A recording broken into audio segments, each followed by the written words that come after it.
Solution chapter 1 chemistry. सबसे पहले आता है सॉल्यूशन होता क्या है। सॉल्यूशन का मतलब होता है सॉल्यूट प्लस सॉल्वेंट, इसको सॉल्यूशन कहते हैं। Next, types of solution. तो जो सॉल्यूशन में जो सॉल्यूट होता है वो हमेशा कम मात्रा में होगा और जो सॉल्वेंट होगा वो हमेशा ज़्यादा रहता है। होमोजेनस मिक्सचर क्या होता है, तो जब दो या दो से ज़्यादा कंपोनेंट को मिक्स करते हैं इवनली तो उसको कहते हैं होमोजेनस मिक्सचर। जो लार्जेस्ट क्वांटिटी में प्रेजेंट होगा वो सॉल्वेंट होगा और जो कम में होगा वो सॉल्यूट होगा। जो स्टेट होगा सॉल्यूशन का वो डिसाइड करता है सॉल्वेंट का नेचर।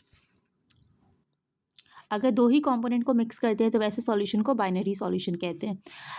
टाइप्स ऑफ सॉल्यूशन जो है वो डिसाइड करता है by the nature of solvent. तो सॉल्वेंट जो है वो 3 टाइप का नेचर हो सकता है, या तो गैस होगा, या तो लिक्विड होगा, या तो सॉलिड होगा। तो उसके बेसिस पे वैसा सॉल्यूशन फॉर्म होगा।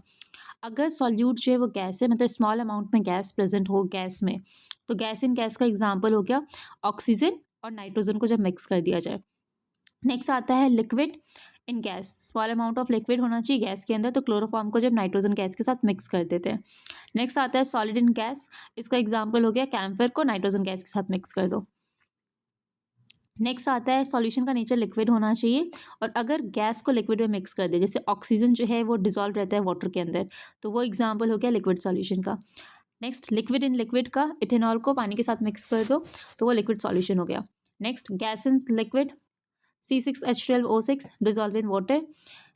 नेक्स्ट, गैस इन सॉलिड, तो गैस का हाइड्रोजन को पैलेडियम के साथ रिएक्ट करवा दो। लिक्विड और सॉलिड का एग्जाम्पल मर्करी, जो कि लिक्विड नेचर में रहता है, उसको सोडियम के साथ रिएक्ट करवा दो।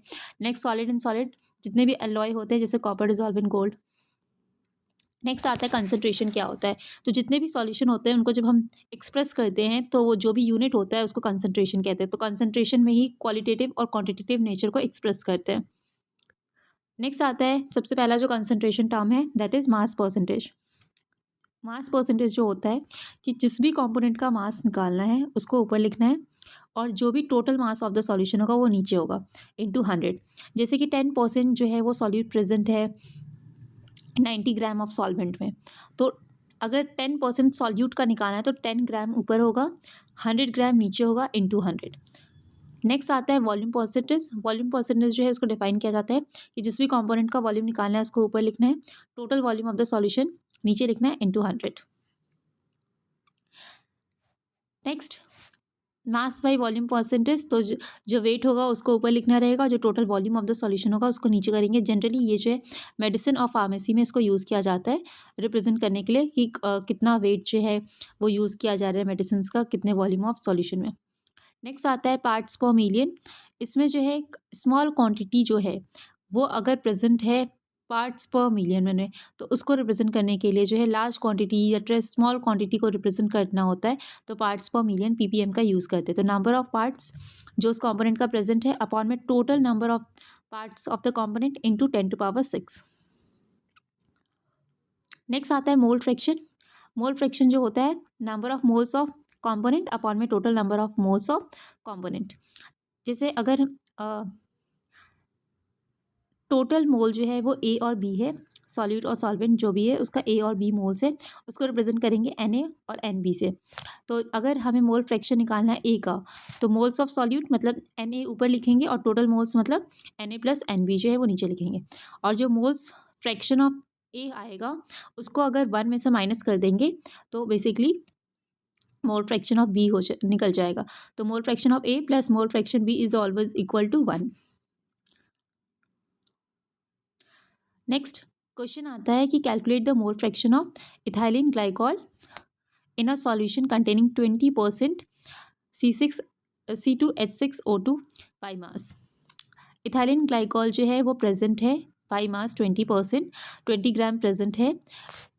तो हमें टोटल निकालना है, पहले उसका मॉलिक्यूलर मास निकालना होगा। कार्बन का 12 होता है, हाइड्रोजन का 1, ऑक्सीजन का 16, तो इससे 62 ग्राम जो है वो निकल गया। तो मोल्स निकालेंगे, तो गिवन मास जो है वो 20 है अपॉन में टोटल जो है वो 62 ग्राम है, तो यहाँ से मोल्स निकल गया 0.332। उसके बाद मोल्स ऑफ वाटर जो है वो 20 ग्राम जो है अगर सॉल्यूट है तो 100 में से 20 माइनस कर देंगे तो 80 ग्राम जो है वो वाटर का हो जाएगा। तो वाटर अपॉन में वाटर का जो मास है लिख दिया तो 4.44 आ गया। तो अगर हमें मोल फ्रैक्शन निकालना था इसका, तो वो क्या हो जाएगा, ग्लाइकॉल का मोल्स ऑफ ग्लाइकॉल जो कि आ गया 0.3T2 और टोटल मोल्स जो है वो दोनों को प्लस करके नीचे लिख देंगे तो आंसर आया 0.68। सिमिलरली वाटर का निकालना है तो वाटर का मोल्स ऊपर लिख देंगे, टोटल मोल्स नीचे, तो आंसर आ गया 0.932। या फिर जब 0.068 आया था उसको 1 में से माइनस भी करते तो फिर मोल फ्रैक्शन ऑफ वाटर निकल जाता। नेक्स्ट आता है मोलैरिटी। मोलैरिटी जो होता है वो डिफाइन किया जाता है number of moles of solute dissolve in 1 litre of a solution. क्योंकि यहाँ पे वॉल्यूम ऑफ लीटर है नीचे, इसका मतलब ये टेम्परेचर पर डिपेंड करता है। तो मोल्स ऑफ सॉल्यूट, जितना भी सॉल्यूशन के अंदर सॉल्यूट का मोल्स प्रेजेंट है उसको ऊपर लिखना है और टोटल वॉल्यूम ऑफ जो सॉल्यूशन है उसको लीटर में नीचे लिखना है।